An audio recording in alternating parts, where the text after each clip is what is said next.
বাংলাদেশের রক্ত নিয়েও সিন্ডিকেট শুরু হয়ে গেল ভাই। আপনারা যে নিউজ দিতেছেন ভাই, মিনিমাম মারা গেছে 150 থেকে 200-র উপরে। আপনারা নিউজ দিতেছেন এইখানে 10 জন, ওইখানে 1 জন, এইখানে 2 জন। আল্লাহ ছাড় দেয়, ছাইরা দিবে না।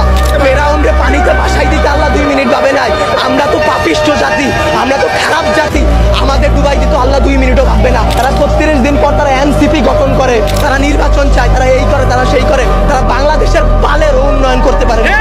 জুলাই অভিশপ্ত না, অভিশপ্ত বাংলাদেশের রাজনীতি। বাংলাদেশের রাজনীতি নিয়ে যে বলবো ভাই, এখন বলবো, কালকে হয়তো আমার বাবা আমারে খুঁজে পাবে না। আমরা উপদেষ্টা আনাইছি, আমরা ইউসুফের সরকার বানাইছি, আমরা সেনাবাহিনীর হাতে সরকার দিছি। আপনাদের বলা আর এই যে নিজের গালে নিচে এইভাবে থাপ্পড় দেওয়া ভাই, সেম কথা। বাংলাদেশে জন্মগ্রহণ করে আমরা করছি জীবন সবচেয়ে বড় ভুল, আমাদের বাপ মা করছে ভুল।